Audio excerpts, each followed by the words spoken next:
ലോകപ്രസിദ്ധമായ പിറവം പള്ളിയിലെ വിശുദ്ധരായ അധ്യക്ഷന്മാർക്കും പുരോഹിതന്മാർക്കും എന്റെ വന്ദനം. ന്യൂസ് ചാനലുകളിൽ കണ്ട നയനമനോഹരമായ കാഴ്ചകളിലൂടെയാണ് എനിക്ക് നിങ്ങളെ പരിചയം. ഞാൻ നിങ്ങളുടെ ഇടവകക്കാരനല്ല, പുരോഹിതനല്ല, വിശ്വാസിയല്ല, ക്രിസ്ത്യാനിയുമല്ല. പണ്ട് കർത്താവായ യേശു ക്രിസ്തു തേടി വന്ന ചുങ്കക്കാരുടെയും പാപികളുടെയും വേശ്യകളുടെയും ഒക്കെ പ്രതിനിധിയായ ഒരുവൻ. ഈ വരുന്ന ക്രിസ്തുമസിനും നിങ്ങൾ പാതിരാ കുർബാന നടത്തും. ഉണ്ണീശോയുടെ കളിമൺ പ്രതിമയെടുത്ത് ചുംബിക്കും. അതിനുശേഷം എതിർ സഭാവിഭാഗക്കാരനെ അതേ നാവുകൊണ്ട് തെറിവിളിക്കും. ഏറ്റവും ഒടുവിലായി മനോഹരമായ വിശുദ്ധിയുടെയും സമാധാനത്തിന്റെയും ക്രിസ്തുമസ് സന്ദേശവും നൽകും.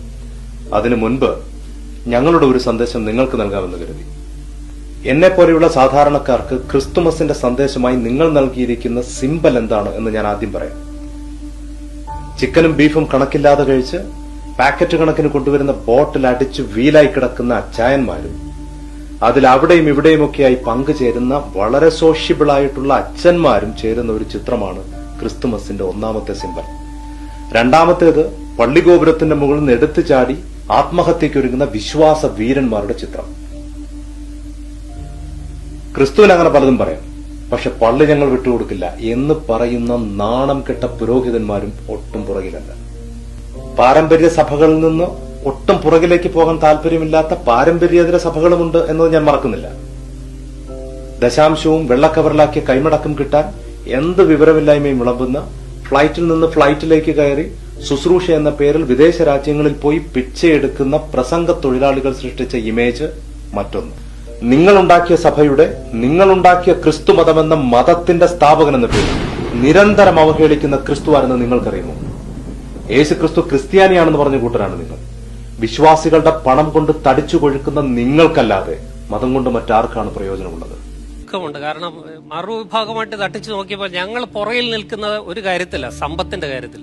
അവരുടെ അത്രയും പണം ഞങ്ങൾക്കില്ല. അതുകൊണ്ട് ഈ കോടതി കേസ് നടത്താനൊക്കെ ഞങ്ങൾ സ്ട്രഗിൾ ചെയ്യുന്നുണ്ട്. കാരണം ഇത് സാധാരണ വിശ്വാസിക്ക് പ്രശ്നമല്ല. ഇത് പാത്രിയർക്കീസ് ഭാഗത്തെ വൈദിക സംഘത്തിന്റെ മാത്രം പ്രശ്നമാണ്. അവർക്ക് തൊഴിലില്ലാതെയാവും. ഇത്തവണ ക്രിസ്തുമസ് സന്ദേശം തയ്യാറാക്കുമ്പോൾ നിങ്ങൾ ഓർമ്മിക്കുക, പിറവം പള്ളിയുടെ സ്വർണ്ണഗോപുരത്തിന് താഴെ തിളങ്ങി ശോഭിക്കുന്ന അൾത്താരയിലല്ല ക്രിസ്തു പിറന്നത്. കാലികളുടെ മുരളലുകൾ കേൾക്കുന്ന വൃത്തിഹീനമായ ഒരു തൊഴുത്തിലാണ്. അവനെ ആദ്യം കാണാൻ വന്നത് നിങ്ങളുടെ അതേ രൂപഗുണവും സ്വഭാവവുമുള്ള യഹൂദ പുരോഹിതന്മാരല്ല. ഞാനും എന്റെ സുഹൃത്തുക്കളും പ്രതിനിധാനം ചെയ്യുന്ന പാവപ്പെട്ടവരും പാപികളുമായ ആട്ടിടയന്മാരാണ്. പിറന്നു വീണ ഉണ്ണീശോയെ പൊതിഞ്ഞത് നിങ്ങൾ കൊടുത്ത പട്ടുതുണിയിലല്ല, ഏറ്റവും വില കുറഞ്ഞ ശീലകളിലാണ്. നിങ്ങൾ പിടിച്ച കുടയും നിങ്ങളുടെ വാദ്യഘോഷവും അവൻ അകമ്പടിയായി ഉണ്ടായിരുന്നില്ല. അവന്റെ പിറവിയിൽ തുറന്നത് സ്വർഗവും അവനു വേണ്ടി ഗാനങ്ങൾ ആലപിച്ചത് മാലാഖമാരുമാണ്.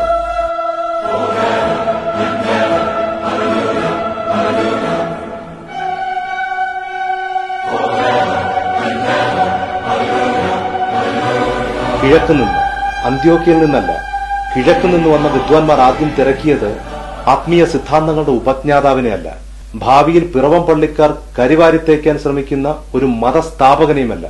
അവർ തിരക്കിയത് ഒരു രാജാവിനെയാണ്. അതെ, ക്രിസ്തുമസ് നിങ്ങളോട് സംസാരിക്കുന്നത് രാഷ്ട്രീയമാണ്. അവൻ വന്നത് ഒരു രാജ്യം സ്ഥാപിക്കാൻ. അവന്റെ ജനന വാർത്ത കേട്ട് ഞെട്ടിയത് നിങ്ങളുടെ എതിർ സഭാവിഭാഗക്കാരനായ യാക്കോബക്കാരനോ ഓർത്തഡോക്സുകാരനോ അല്ല. അന്തഃപുരത്തിന്റെ സുഖാലസ്യത്തിൽ ഒരു രാജ്യത്തിന്റെ ഭരണം മുഴുവൻ കയ്യിലുള്ള ഹെരോദ രാജാവ് എന്ന രാജാവാണ്. ക്രിസ്തു പിറന്നത് ഒരു രാജ്യം സ്ഥാപിക്കാനാണ്. അവിടുന്ന് അതിനെ ദൈവരാജ്യം എന്ന് വിളിച്ചു.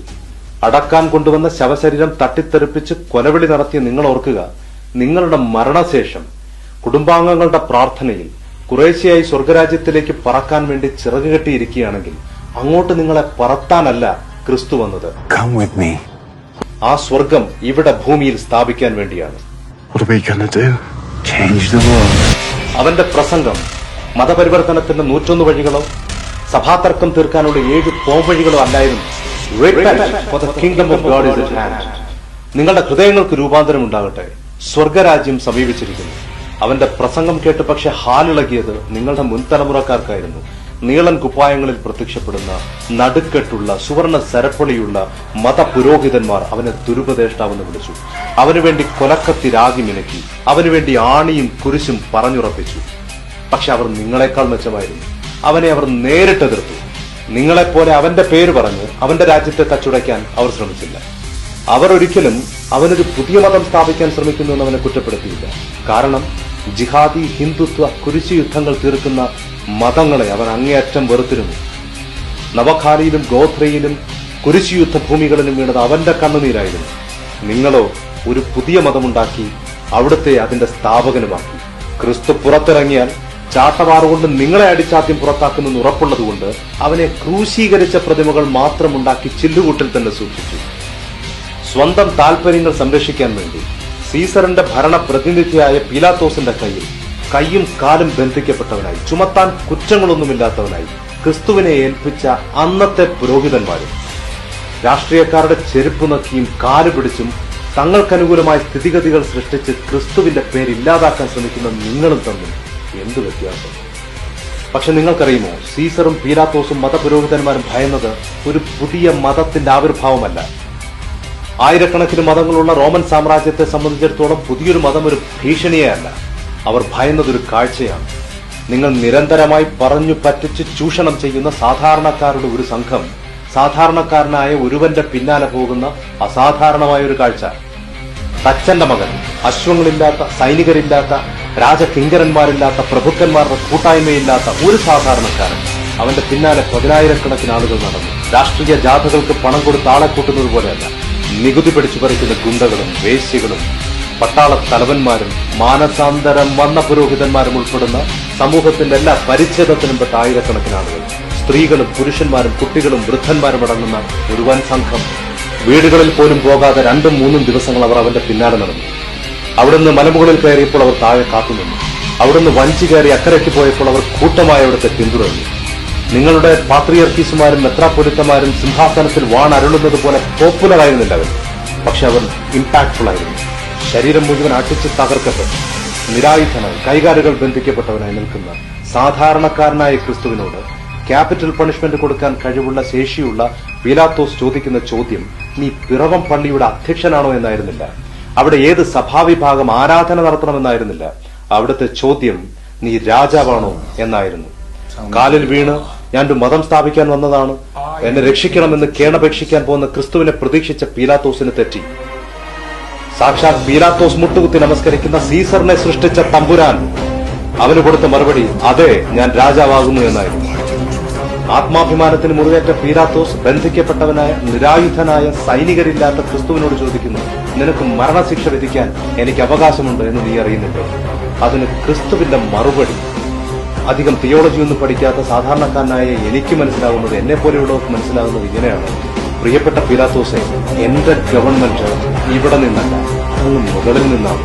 എനിക്ക് വേണ്ടി യുദ്ധം ചെയ്യാൻ തയ്യാറായി നിൽക്കുന്നത് നിന്റെ കത്തി കണ്ടാൽ ഭയപ്പെടുന്ന 4 സൈനികരല്ല, സഹസ്രകോടി ദൂതന്മാരാണ്. അവരിൽ ഒരു ചെറിയ കൂട്ടത്തിന് കൊന്നൊടുക്കാനുള്ള ആളുകൾ നിന്റെ സൈന്യത്തിലെന്നല്ല, ഈ ഭൂമിയിലേ ഇല്ല. പക്ഷേ എന്റെ രാജ്യം ഐക്യമില്ല. അതിവിടുത്തെ രാഷ്ട്രീയക്കാരുടെയും രാജാക്കന്മാരുടെയും രീതിയിലുള്ളതല്ല. ഇലക്ഷൻ അടുത്തു വരുന്ന സമയം 4 വോട്ടിനു വേണ്ടി 40 വട്ടം കള്ളം പറയുന്ന പ്രധാനമന്ത്രിമാരുടെയും പരിവാരങ്ങളുടെയും നെറികെട്ട രാഷ്ട്രീയമല്ലത്. ഒരു അഗ്നിജ്വാല പോലെ മനുഷ്യരെ കീഴടക്കുന്ന, ഭരിക്കുന്ന, ട്രാൻസ്ഫോം ചെയ്യുന്ന ഒരു രാജ്യം. ആസിഫമാരും നിർഭയമാരും സൃഷ്ടിക്കപ്പെടാത്ത രാജ്യം. കറുത്തവനും വെളുത്തവനും മനുഷ്യനാകുന്ന രാഷ്ട്രം. ആദിവാസിയും ബ്രാഹ്മണനും ജാതിചിഹ്നങ്ങൾ മറന്നു പോകുന്ന ഒരു രാഷ്ട്രം. ഒരാളും പട്ടിണി കിടക്കാത്ത രാജ്യം. ഒരു കുട്ടി അഭയത്തിനു വേണ്ടി അലമുറയിട്ട് കരയാത്ത രാജ്യം. ബോധമറ്റുകൊണ്ട് വീടുകളിൽ ഭയാന്തരീക്ഷം സൃഷ്ടിക്കുന്ന അച്ഛന്മാരില്ലാത്ത രാഷ്ട്രം. പഞ്ചായത്ത് മുതൽ പാർലമെന്റ് വരെ കൈക്കൂലി വാങ്ങുന്ന ഉദ്യോഗസ്ഥ ചെന്നായ്ക്കൾ വാഴാത്ത രാജ്യം.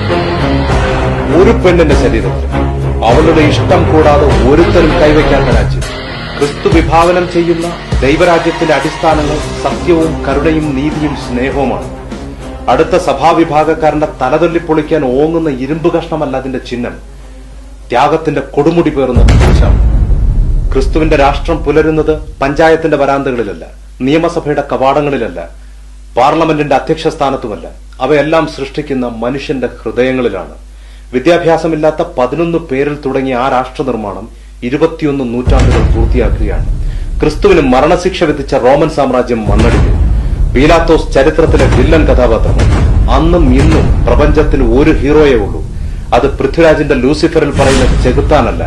ആ ചെകുത്താന്റെ ചിറകടിഞ്ഞ് താഴെ വീഴ്ത്തിയ, ക്രൂശിൽ അവന്റെ ശിരസറുത്ത, അഗ്നിജ്വാലയ്ക്കൊത്ത കണ്ണുകളുള്ള ആഴിയെ കൈകളിൽ തൂക്കി നോക്കുന്നു ഭൂമിയെ തന്റെ പാദപീഠമാക്കുന്ന രാജാതി രാജാവായ ക്രിസ്തു, the king of all Kings.